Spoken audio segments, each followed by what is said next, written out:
주의 이름으로 환영하고 축복합니다. 반갑습니다. 또 오늘 함께 이렇게 또 오셔서 우리 김진수 집사님 또 지인분 함께 오셔서 예배드리게 되어서 감사드립니다.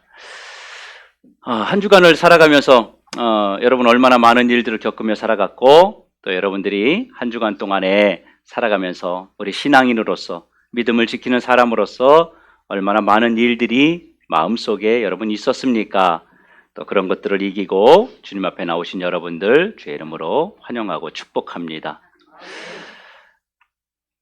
예수를 믿는다고 하는 것, 우리가 신앙생활 한다고 하는 것 참 감사한 일입니다.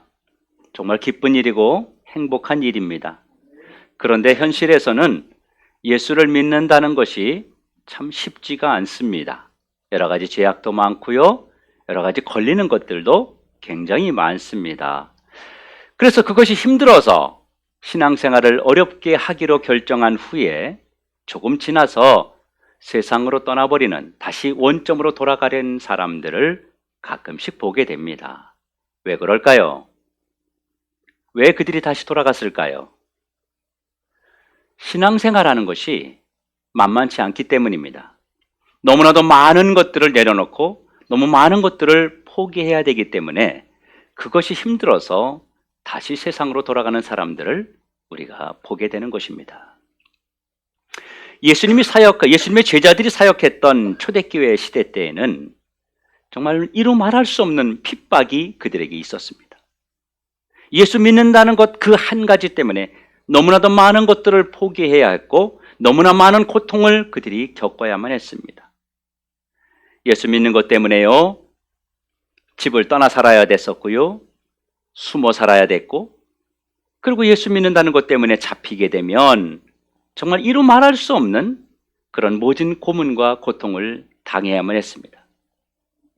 그래서 그들이 소망하기를 박해 없는 신앙생활, 핍박 없는 교회 생활을 그들이 그렇게 소망했지만 그들의 삶에는 그런 시간이 쉽게 찾아오지 않았습니다. 서만학교회의 감독이었던 폴리갑은 장작더미를 쌓아놓고, 예수 믿는다는 이유로 장작더미 쌓아놓고 그 위에 기둥을 만들어 놓고 거기에 묶은 채로 그냥 불을 지펴서 산채로 태워 죽였습니다.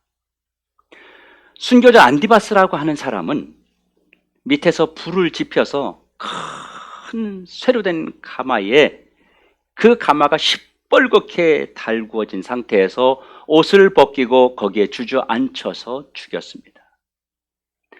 히브리서 11장에 보면 세상이 감당하지 못했던 사람들에 대한 이야기가 나옵니다.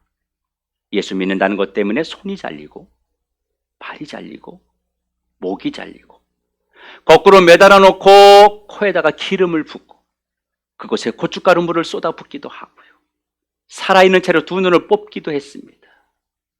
뭐 때문에요? 예수 믿는다는 그 한 가지 때문에. 여러분, 이런 모습을 수없이 많은 이런 정말 참혹한 모습들을 그들이 겪으면서도 예수를 믿기를 거부하지 않았습니다. 세상 사람들이 바라보면서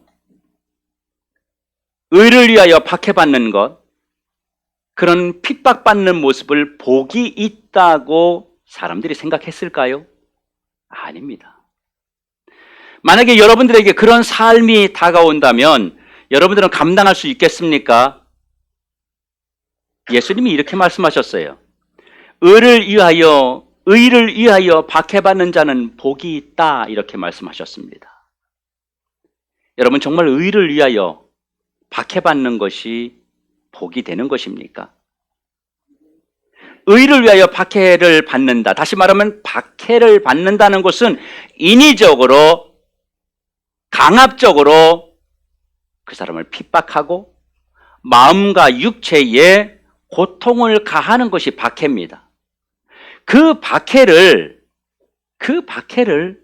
그들이 감당해야만 했습니다. 정말 너무나도 끔찍한, 말로 할 수 없을 정도로 끔찍한 그런 고문과 고통들을 당했습니다. 예수 믿는 사람들을 잡아다 놓고 얼마나 핍박을 많이 했는지 모릅니다. 예수 믿는다는 것 때문에 자식이 아들을 죽게도 만들었어요. 이런 일들이 정말 수없이 많이 있었습니다. 여러분, 그런데요,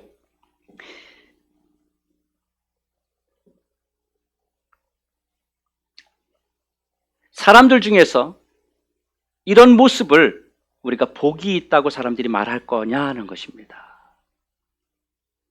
여러분들은 어떻게 생각하십니까? 예수를 믿으면서 박해를 받는 것이 여러분 복이라고 여러분은 생각하고 계신 것입니까?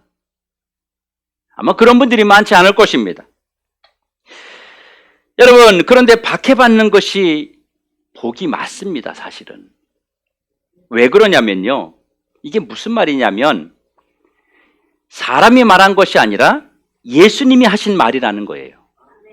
다시 말하면 예수님이 말씀하신 박해받는 것이 복이다라는 말을 예수님이 하셨는데, 예수님이 하셨다는 말은 뭐냐면 박해받는 자에게 복을 주시는 분이 예수님이라는 얘기예요.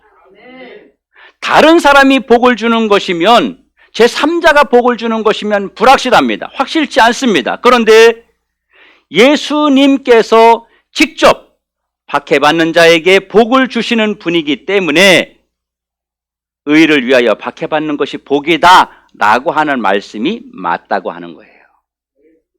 그러면 박해받는 자에게 도대체 어떤 복을 주시는 것입니까? 어떤 복을 주시길래 이렇게 많은 사람들이 그 모진 고문과 그 핍박 가운데에서도 신앙을 지켰느냐는 것입니다. 박해받는 자에게 주시는 복은요, 천국이 그들의 것이라는 겁니다. 천국이 그들의 것이다.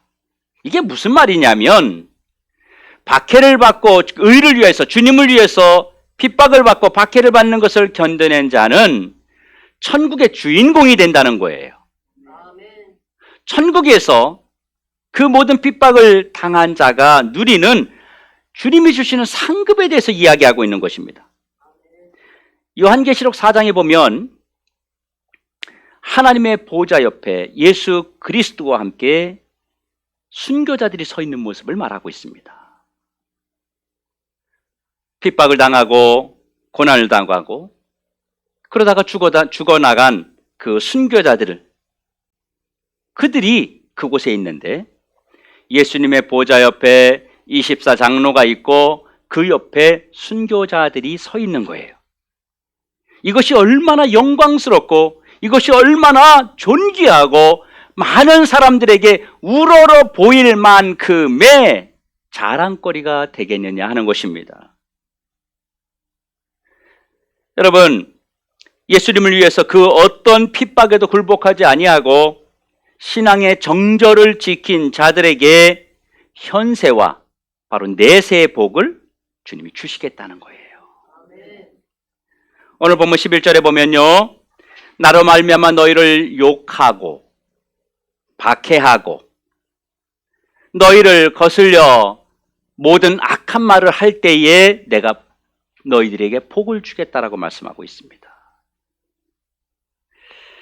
여러분, 박해자들은요, 수단과 방법을 가리지 않습니다.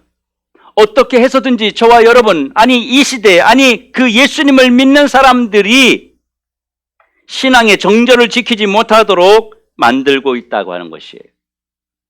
그래서 신앙의 변절자로 만들려고 노력하고 있습니다. 어떤 자에게 복을 준다 그랬습니까? 또 변절자를 만들기 위해서 이들이 어떻게 한다 그랬습니까? 첫째, 욕한다 그랬습니다. 욕한다 그랬어요. 여기서 욕한다는 말은요, 그냥 막 욕하는 게 아니고요, 아주 수치심을 주는 거예요. 모욕감을 주는 거예요. 모멸감을 주는 거예요.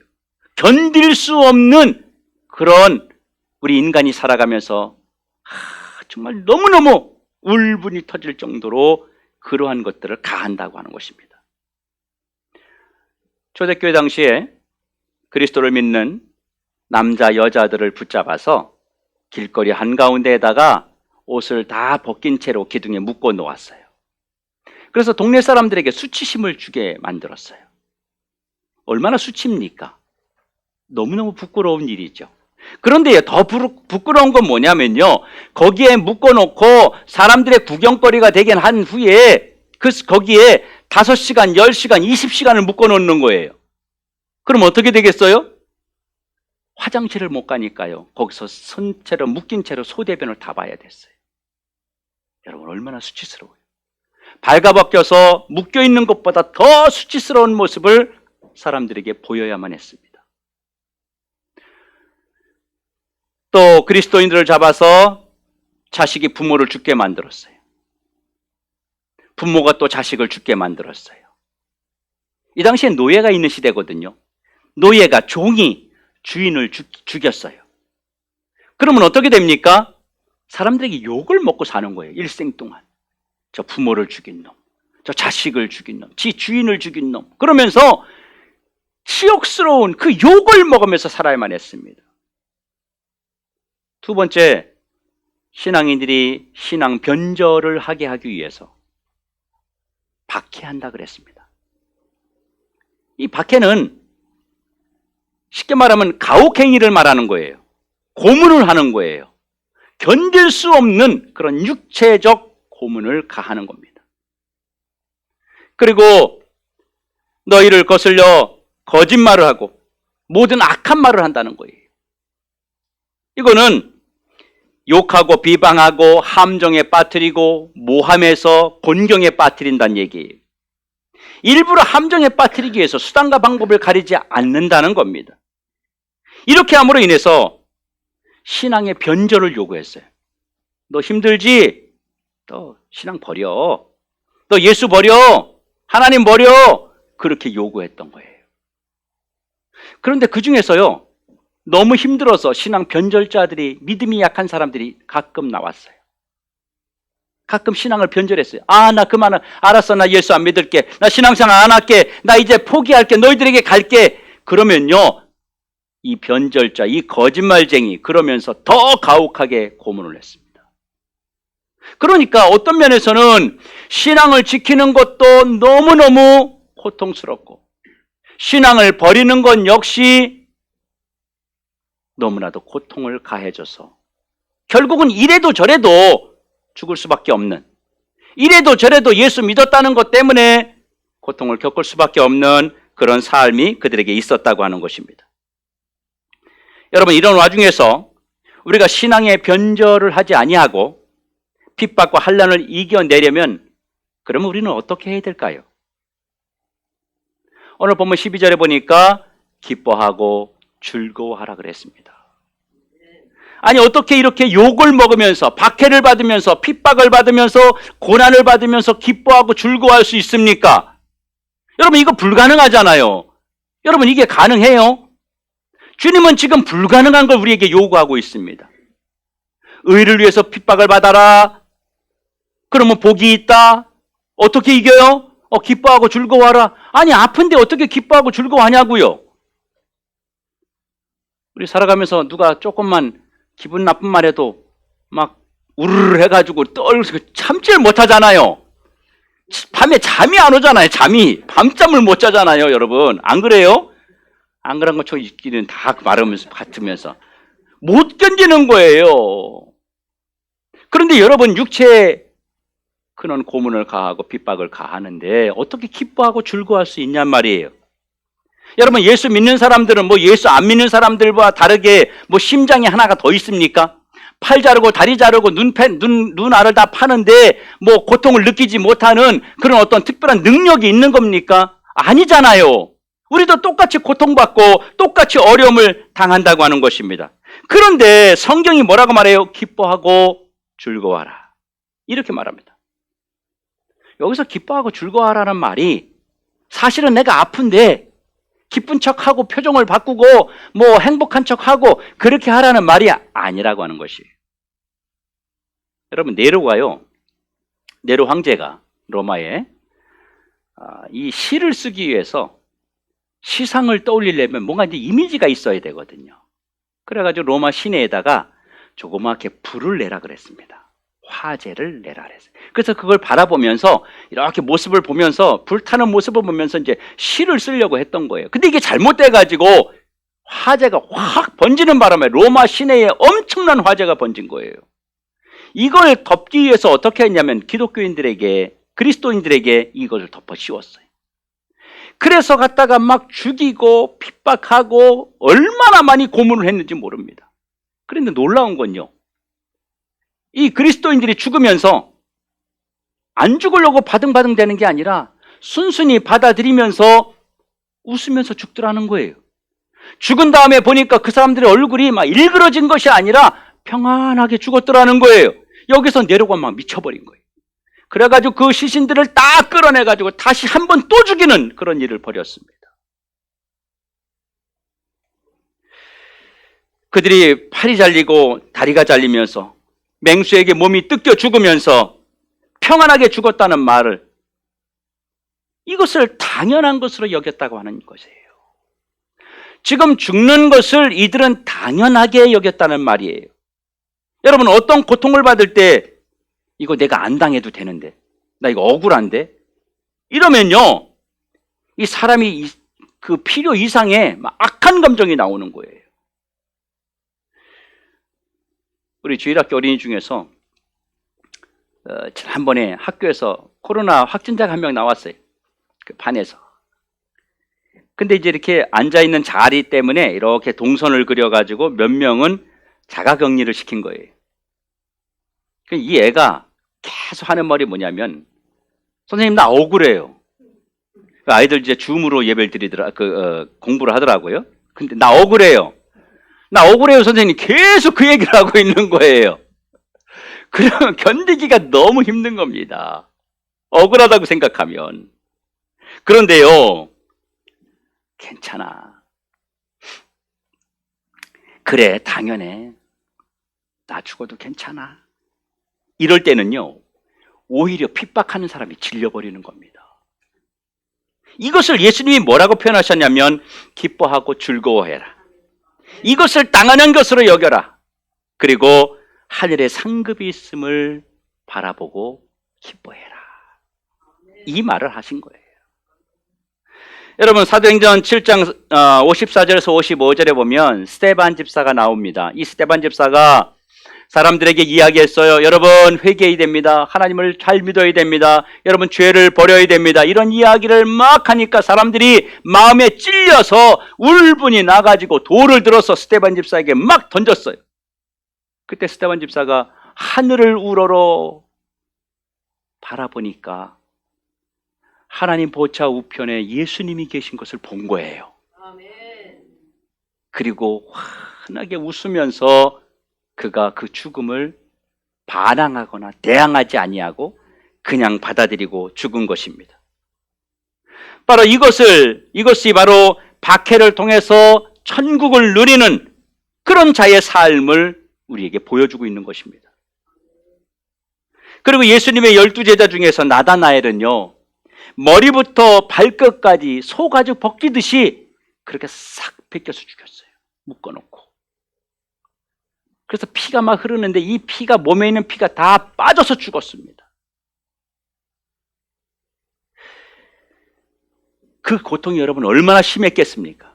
이런 말로 할 수 없이 심했습니다. 근데 그 모습을 바라보면서 사람들이, 아, 저 진짜 신앙인이구나. 저 사람 안에 진짜 하나님이 있구나. 이걸 보여주었어요.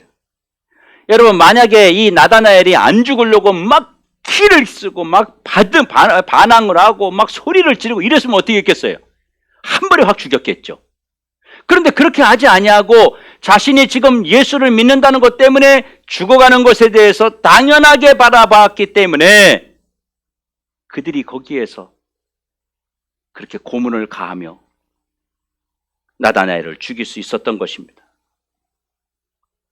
신앙을 지키는 의연함, 태연함, 그리고 두려워하지 아니하는 그런 모습을, 하나님 나라를 바라보는 이 영성을 사람들에게 보여주었기 때문에 사람들이 그를 더 잔인하게 죽일 수밖에 없었던 거예요. 여러분, 우리가 박해를 이기는 방법이 무엇입니까? 저와 여러분이 살아가면서 그러면 우리는 박해를 이기는 방법이 무엇일까요? 당연한 것으로 여기는 것입니다. 예수 믿는 것 때문에 핍박받는 것을 당연한 것으로 여기는 것입니다. 우리가 당연하게 여겨야 되는 이유는요, 성경에 말하고 있습니다. 우리의 선배들도 이런 박해 속에서 신앙을 지키고 천국을 상으로 천국의 주인공이 되었다고 성경은 말하고 있습니다. 너희들만 감당하는 게 아니라는 거죠. 너만 그것을 감당하고 있는 것이 아니라는 거예요. 수많은 믿음의 선배들, 그들이 감당했다. 그러니 너희들도 감당할 수 있다. 너희들도 이걸 이겨낼 수 있다. 너희들도 100% 승리하고 천국의 주인이, 여러분이 주인공이 될 수 있다라고 말씀하시는 것입니다. 여러분, 박해를 이긴 자들에게는 상급이 있습니다. 그걸 복이라고 말씀하셨어요. 어떤 복일까요? 신앙을 지킨 것이 복입니다. 여러분, 신앙을 지킨 거 내가 지킨 것 같지요? 아니에요. 내가 지킨 거 절대 아니에요. 우리 자신을 한번 돌아볼까요? 여러분, 우리 스스로가 그만큼의 능력이 있고 믿음이 있습니까? 그만큼의 대단한 우리의 신앙이 있습니까? 사실 우린 금방 무너져 버려요. 주님 앞에 온 것도, 여러분이 교회에 온 것도 여러분 스스로 온 것 같지만 그렇지 않다고 하는 것이죠. 그래서 우리가 신앙을 지킨 것이 복이라고 하는 거예요. 두 번째는 신앙의 모델이 된 것이 복입니다. 신앙의 모델. 여러분, 12절에 보면 전에 있던 선지자들도 이렇게 말하고 있어요. 전에 있던 선지자들도. 내가 누군가에게 신앙의 본이 되는 사람이 된다고 하는 거예요.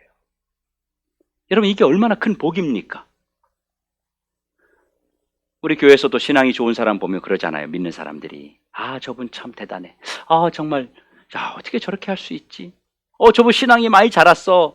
저분 정말 믿음 안에 살려고 노력하고 있어. 이런 게 뭐예요? 신앙의 본이 되는 거잖아요. 이런 복을 우리에게 주신다고 하는 겁니다. 우리가 그 핍박과 그 고문과 의를 위해서 받는 어떤 박해, 이런 것들을 이겨냈을 때 그런 복을 받는 거예요. 세 번째는요, 하늘에서 너희 상이 크다고 했습니다. 이 복은요, 하늘에서 받는 복은요, 전무후무한 복입니다. 복은요, 시대와 장소를, 인물을 초월하는 복을 말하는 거예요. 성경에서 복을 주는 방법은요, 오늘 아브라함에게 복을 준 복이 지금 우리에게도 임하고 있다고 하는 것입니다. 오늘 이 시대에 우리에게 모세의 복이 임하고 있습니다. 이 시대에 바울이 받았던 복을 우리가 받고 있는 것입니다. 오늘 우리에게 모세의 복이 임하고 바울의 복이 임하는 것처럼 성경에서 복은 유일하게 시대와 장소와 환경과 인물을 초월하는 복을 항상 우리에게 주세요. 여러분, 마가복음 10장 29절 30절에 보면 이렇게 말씀하고 있습니다. 나와 복음을 위하여 집이나 형제나 자매나 어머니나 아버지나 자식이나 전토를 벌인 자는 현세에 100배나 복을 받고 박해를 겸하여 받고 내세의 영생을 받지 못할 자가 없다라고 말합니다. 여러분, 현세와 내세의 복을 주시는데 내가 버린 것에 100배로 주시겠다는 거예요. 그런데 현세에서 100배의 복을 준다고 하셨는데 우리가 핍박받다가 죽어버렸어요. 예수 믿다가 믿음 생활 잘하다가 믿음을 지키다가 죽어버렸어요. 그 100배의 복이 어디 갑니까? 누가 받아요? 난 죽었는데. 내 후손이 받는 거예요. 내 자손이 받는 거예요. 주님이 말씀하신 성경에 말한 현세라고, 현세는 지금을 말하는 거잖아요. 현세라고 하는 말은 내가 지금 살아가는 이 순간부터 예수님이 오시기 전까지가 현세예요. 예수님이 오시는 그 순간까지가 현세를 말하는 거예요. 여러분, 우리가 아브라함을 지금 뭐라고 불러요? 그렇죠. 믿음의 조상이라고 부르잖아요. 왜? 수천 년 전에 죽었는데 우리하고 무슨 상관이 있다고요? 아브라함에게 하나님이 어떤 복을 주셨어요? 너의 자손이 바다의 모래알같이 주겠다 그랬잖아요. 그렇게 주었잖아요. 우리 입으로 믿음의 조상이 나의 조상이라고 이야기하잖아요. 그러면 아브라함 때만 받았어야 되는 거예요. 그렇죠? 그런데 그 후에 예수님이 오시기 전까지, 재림하시는 그 순간까지가 모든 주님 안에서, 예수님 안에서 현세에 들어가는 것입니다. 이런 복을 여러분들이 지금 살아있는 시간부터 주님이 오시는 날까지 우리의 후손들을 통해서 주님이 갚아주시겠다는 거예요. 그래서 핍박을 받는 것이 복이라고 말씀하신 것입니다. 핍박을 받다가 죽었는데 무슨 복이에요? 내가 나를 안 죽이고 살아있게 만든 다음에 복을 주셔야 진짜 복이지. 그런데 그렇지 않다고 하는 것을 주님이 말씀하고 있는 것입니다. 여러분, 산상수훈, 우리가 오늘 마지막 8번째 복을, 팔복을 말하고 있습니다. 주님 앞에 가서 상 받는 신앙생활, 이 땅에 상을 남겨놓는 신앙생활을 하는 것이 바로 8번째 마지막 우리의 신앙의 성장, 성화의 과정 중에서 마지막 단계라고 하는 것입니다. 성도 여러분, 지금 우리는 박해 시대에 살고 있습니다. 저와 여러분은요, 지금 박해받는, 핍박받는 시대에 살고 있어요. 예수님이 박해를 받으신 것처럼, 예수님의 제자들이 박해를 받은 것처럼, 우리의 신앙의 선배들이 박해를 받은 것처럼 지금 우리도 여전히 지금 박해 가운데 살아가고 있다고 하는 것입니다.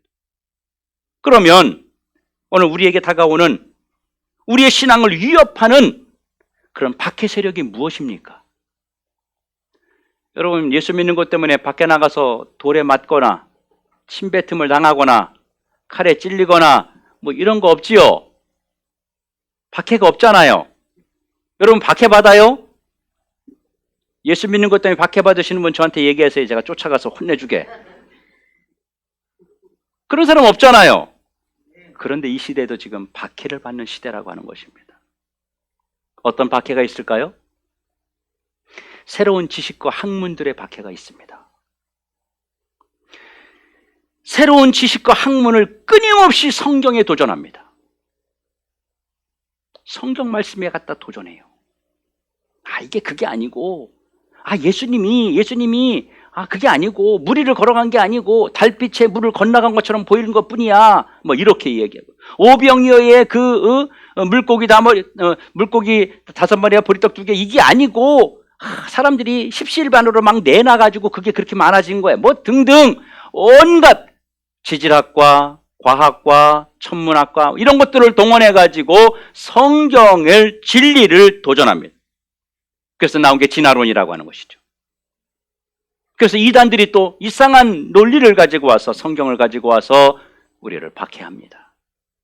그런가 하면 발전된 세상 향락이 우리를 박해하는 것입니다. 우리의 믿음의 선배들은요, 모진 고문과 핍박과 박해가 신앙을 위협하는 세력이었는데, 지금 이 시대에는 세상 향락이 우리를 박해하고 있습니다. 그리고 세 번째는 살기 좋은 안정된 우리의 삶이 핍박이고 박해입니다. 너무 부족함이 없는 것이 문제가 되어버렸어요. 부족함이 없는 여건들이 이 시대에 우리를 박해하는 세력이라고 하는 것입니다. 또 하나는 신앙의 가문이 무너지는 것이 이 시대의 박해고 핍박입니다. 신앙의 계승이 중단됐어요. 우리 아들도 군대를 갔지만 군 사역을 하시는 목사님들 이야기 들으면, 예전에는 교회 다니던 사람 손들어 그러면 10명 중에 7명이 손들었대요. 지금은요, 교회 다니던 사람 손들어 그러면 10명 중에 1명도 들지 않는데요. 어쩌다 1명씩 나온대요. 왜 그랬을까요? 신앙의 계승이 끊어졌기 때문입니다. 다시 말하면 신앙의 미래가 점점점 끊어지고 있다고 하는 거예요. 가문의 신앙이 무너지고 있는 거예요. 이런 것들이 다 이 시대에 우리를 핍박하고 박해하는 것들입니다. 그러니까 이 시대에 우리가 겪는 박해는요, 마이너스적인 박해가 아니라 플러스적인 박해예요. 마이너스 박해는요, 계속 뭔가를 공격하고 뭔가를 가하는 거였어요. 힘들게 하고 못 살게 만들고 주님 앞에 나아갈 수 없도록 우리의 마음과 환경을 힘들게 만드는 거였어요. 그래서 지금은요, 플러스 박해로 우리에게 다가오고 있습니다. 지금 사단이 온갖 편리함과 쾌락으로 우리를 무너뜨리려고 한다고 하는 것입니다. 그런데 더 큰 문제는요, 신앙인들마저도 이런 현상을 그냥 받아들이는 거예요. 경각심이 없어요. 아무런 의식이 없이 받아들이는 것이 더 큰 문제라고 하는 것입니다. 몽둥이 박해가 아니라 쾌락의 박해, 고통의 박해가 아니라 즐거움의 박해를 지금 우리에게 주고 있다고 하는 것입니다. 여러분, 우리가 어떻게 해야 되겠습니까? 저와 여러분이 어떻게 해야 이 마지막 시대에 박해에서 이겨낼 수 있겠습니까? 신앙의 본질을 회복하는 것입니다. 이것이 우리가 현세와 내세의 복을 받는 축복의 길이라고 하는 것입니다. 여러분, 신앙의 본질은 무엇입니까?